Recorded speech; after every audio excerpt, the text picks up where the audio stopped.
नमस्कार मित्रांनो, माझं नाव प्रशांत निकम. स्वामी समर्थ सेवा केंद्र पुणे हा माझा चॅनल आहे. आज मी हा व्हिडिओ एक छोटासा व्हिडिओ हा नवीन यूट्यूबर साठी एक तयार करत आहे. अर्थात मी आत्ताच 3 आठवडे झाले चालू केलेले. माझे काही जास्त सबस्क्रायबर 400 वगैरे सबस्क्राईब आहे. सुरुवातीला आपल्याला ज्यावेळेस चॅनल ओपन करायचं त्यावेळेस आपण एक थीम डोक्यात ठेवायची की आपला एक जीमेल आयडी असला पाहिजे आणि आपण ज्यावेळेस चॅनल उघडतो आणि व्हिडिओ काढायला सुरुवात करतो त्यावेळी आपल्याला एक विषय निवडावा लागतो. मग तो मराठी गाण्यांचा असेल, हिंदी गाण्यांचा असेल, गवळणीचा असेल, भारुडाचा असेल, ॲज इट इज ब्लॉग असेल, व्हिडिओ असतील.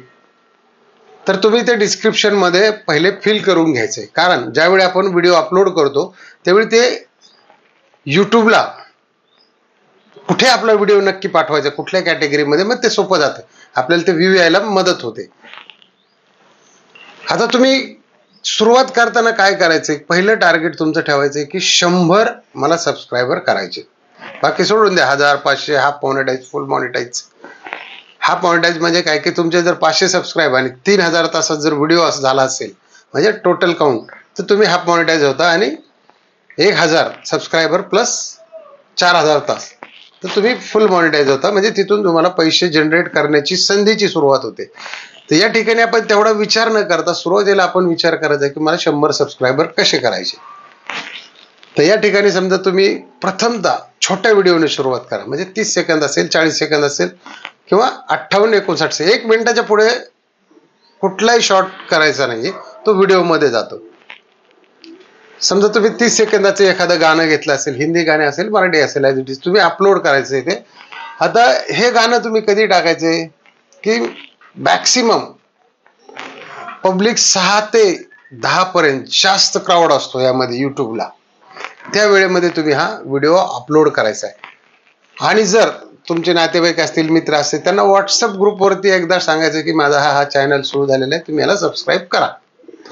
फोर्स करत राहायचं नाही, त्यांच्या मागे लागायचं नाही, काय नाही. बरेच ना जवळची लोक आपल्याला सबस्क्राईब सुद्धा करत नाही, त्याची काही काळजी करायची नाही. आपल्याला सबस्क्रायबर मागायची सुद्धा की मला लाईक करा, शेअर करा, हे करा, ते करा, काही करायचं. व्हिडिओ काढायचा आणि सोडून द्यायचा. तुमचा एक तरी व्हिडिओ व्हायरल होतो. जसा माझा या 3 आठवड्यामध्ये एक व्हिडिओ जवळजवळ 28,000 एक गवळण गेलेली आहे. त्यामुळे तुमचा पहिला फोकस क्लिअर असणं गरजेचं आहे की आपल्याला 100 सबस्क्रायबर कसे करायचे. दिवसात तुमचे 2 व्हिडिओ असले पाहिजेत.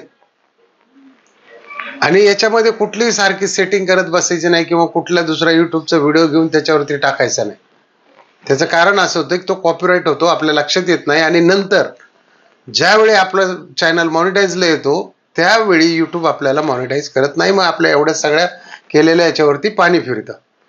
त्याच्यामुळे सुरुवातीला ह्या मेन गोष्टी लक्षात ठेवा. हा माझा पार्ट 1 व्हिडिओ. समजा मी असे वेळोवेळी मी सुद्धा चांगल्या युट्यूबरचे व्हिडिओ ऐकत असतो आणि काढत असतो. पण एक मराठी माणसांना आपल्याला त्यांचं काही समजत नाही. हिंदीमध्ये असतं, काही इंग्लिशमध्ये असतं, काही शब्द आपण ऐकलेलेच नसतात. म्हणून मी एक सोपा एक छोटा व्हिडिओ आज स्वामी समर्थांच्या आशीर्वादाने म्हणलं काढून आपल्या नवीन लोकांना एक संधी पण मिळेल आणि एक माहिती पण मिळेल. तर असेच मी व्हिडिओ टाकत जाईल. जर आवडला असेल धन्यवाद. जय हिंद, जय महाराष्ट्र.